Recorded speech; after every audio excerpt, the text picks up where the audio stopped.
नमस्कार सांग मैंने गुड मॉर्निंग केमती अच्छा समस्ते welcome back to my channel. आशा करूँ समस्ते बहुत भल थे। चलतु आज भिडियो आरंभ करवा। मु सका उठिकी रेडी होकरी मु भी निजे रेडी हो गली पुआ को रेडी कर स्कूल छाड़ दे आसली। आसला बेलू बाटर टे बरा आलुचप खाइबा भारी इच्छा है तो आणिकी आसती हेरी आउ तापरे किछ समय गलापर ता बाबा आनी देते माछ दुई प्रकार माछ आनी देते चिंगुड़ी आउ रोही बोधे मु खोलिकी देखा कौन केमती कौन माछ आनी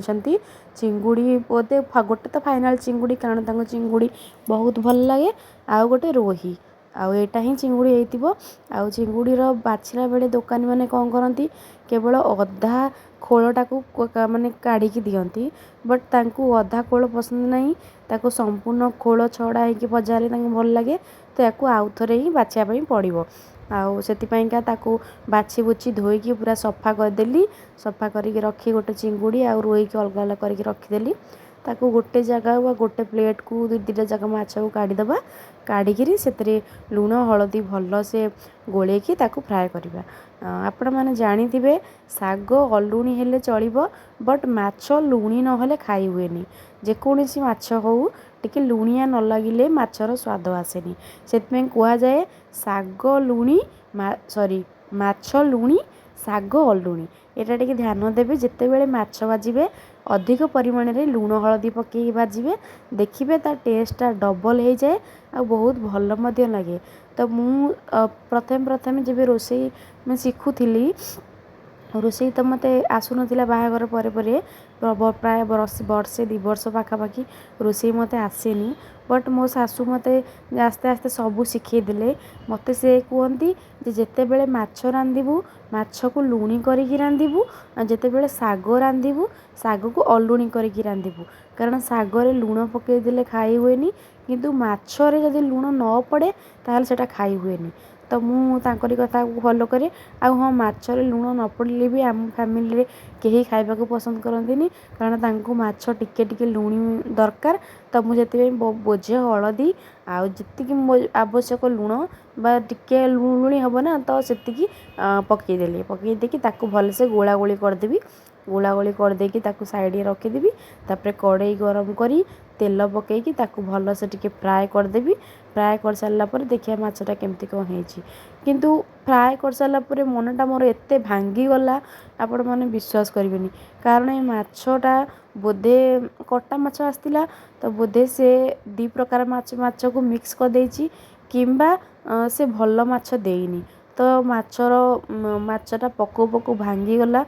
2-3 पीस माछ पूरा भांगी गला आपण मन देखुथिबे कड़ई रे 2-3 पीस माछ भांगी तो मनटा मोर पूरा भांगी गला मुझे एते सुंदर कि ताकू धोई धाई कि लुण हलदी गोल रखिली बट से माछ भांगी गला जहाँ जमती हो ताकू पूरा अधिक टिके तेल पकईकी हाई फ्लेम रे भाजिकी पूरा पोड़ पोड़ कर भाजदेली आ गोटे साइड को काढ़ी देकी आलू भाजी काढ़ी देछि एपटे मसला टे कषि दउछि भाबुतिली एते टिके अधिक टिके मसला पकईकरी खाली अल्प टिके झोल भी रहिबनी पूरा मसला मसला करदेवी भल लगे खायापाई पखाल रे गरम रे भल लगे खायापाई से मसला मुझे रेडी कर दउछि आ तापरे जो बड़ मसला बटा पानीटा को मध्य रखी कारण मसला कषिबार साहाय्य करिवो तापर 2 टंकिया रुचि गरम मसला मध्य नहीं आ मुझे फिश मसला पकेबी फिश तरकारी रे फिश मसलाटा पकेले बहुत भल बास्ना आसे भल टेस्ट मध्य आसे आपण माने जे करथिबे जानथिबे। तो मु आलू एथिबे पकेली कारण मो पुअर आलू टिके दरकार तरकारी आ ता बाबांकर भी दरकार खाली माछ हेले चलबनी तो आलू मुझे 2टा आलू को बड़ बड़ आलू को काटिकी नहीं पकई देकी अल्प टिके पानी देली आलू सिझीगला माछ सब पकईदेवी माछ पकई दे सारी ताकू पूरा झोल मारदेवी झोल आदम रखिबिनी पूरा सुखा सुखा कर आज करी आपण मैंने लास्ट पर्यंत रुहतु देखु कौन केमती होउछि आ मो वीडियो गोटे लाइक करूँ सब्सक्राइब करूँ चैनल को आउ सपोर्ट करूँ तापरे एटा को एमती कर सारी कि माछ पकई देकी ताको आउ 10 मिनट खंडे हाई फ्लेम रे फुटिया छाड़देवी तापर से गरम मसला आउ मेंचे खंडे धनिया पत्र काटिकी पकईदेवा तापर बढ़िया भल लगिवो आउ सबुठू बेस्ट मत लगे माछर झोल बेसर दिया माछ झोल आपण रेसिपी दरकार मो चैनल रे अच्छी आपण मैंने जाकि देखिपारे तापर 10 मिनट पर काढ़ला बेले गोरणी एमती ही थिला तापर से आम रुचि मसला पकई देती तापर एटी धनिया पत्र पकईदेली तापर फ्लेम आमर बंद करदे आमर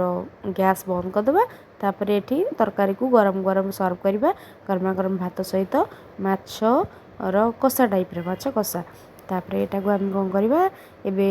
ये तो हो गलानी आपण मैंने देखु कौन केमती आउ एतिक तो रही रोची आ नेक्स्ट वीडियो।